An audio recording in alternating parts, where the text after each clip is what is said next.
UEFA champions লিগের সেমিফাইনালের প্রথম লেগে বার্সেলোনা এবং ইন্টার মিলান যখন মুখোমুখি হতে চলেছে, তখন ইন্টার কোচ সিমোন ইনজাগি তার বার্সার প্রতিপক্ষ হ্যান্সি ফ্লিক এবং কিশোর প্রতিভাবান লামিন ইয়ামালের ভূয়সী প্রশংসা করেছেন। সাম্প্রতিক বছরগুলোতে ইন্টারকে অনেক উচ্চতায় পৌঁছে দেওয়া ইনজাগি বার্সা দলের তরুণ খেলোয়াড়দের এবং এটিকে গড়ে তোলার ক্ষেত্রে হ্যান্সি ফ্লিকের ভূমিকার প্রশংসা করেছেন। ইনজাগি বলেছেন, এটি এমন একটি দল যা সাম্প্রতিক বছরগুলিতে খুব ভালোভাবে তৈরি হয়েছে। এটি কেবল লামিন ইয়ামাল নয়, তাদের সকলেরই সম্মিলিত প্রচেষ্টা। হ্যান্সি ফ্লিক তার খেলোয়াড়দের খুব ভালো খেলতে বাধ্য করছে।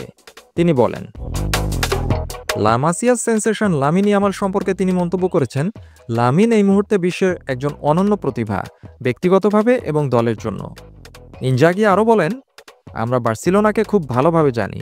হান্সি ফ্লিক একজন দুর্দান্ত কোচ, প্রতিটি ক্ষেত্রেই তার হাতে খুব ভালো খেলোয়াড় রয়েছে। তাদের প্রতি আমাদের অনেক শ্রদ্ধা আছে, তারা দুর্দান্ত প্রতিপক্ষ। যদিও ইন্টার মিলান ইউরোপের সর্বোচ্চ স্কোরিং করা দলের মুখোমুখি হতে যাচ্ছে আজ রাতে, ইনজাগি তার কথা পুনরাবৃত্তি করেছেন, জোর দিয়ে বলেছেন যে তার দল ভয় পায় না।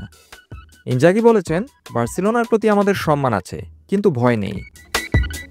ইন্টার মিলান ম্যানেজার বলেছেন যে তার খেলোয়াড়দের সাম্প্রতিক খারাপ ফর্ম থেকে এগিয়ে যেতে হবে, কারণ দলটি টানা 3টি খেলায় হেরেছে।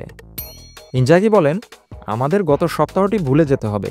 আমরা অসাধারণ কিছু করছি যা এই সপ্তাহে কলঙ্কিত হওয়া উচিত নয়। তিনি বলেন, তারা সাম্প্রতিক ম্যাচগুলি বিশদভাবে পর্যালোচনা করেছেন এবং আমরা ভুলগুলি দেখছি। তিনি বলেছেন, আমরা ইউরোপের সেরা 4টি দলের একটি। এখন আমরা একটি খারাপ সপ্তাহ কাটিয়ে আসছি এবং বার্সা সবেমাত্র কোপা দেল রে জিতেছে, এবং যদিও এই পরিস্থিতি ভিন্ন, তবে আমরা প্রস্তুত।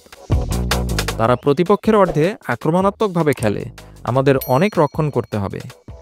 এই মৌসুমের সেরা ফর্মে থাকা বার্সেলোনা যেন সেই স্বর্ণযুগের মেসি, সুয়ারেজ, নেইমার ত্রয়ীর কথাই মনে করিয়ে দিচ্ছে। সবাই এখন বার্সার সামনে দাঁড়াতে ভয় পাচ্ছে।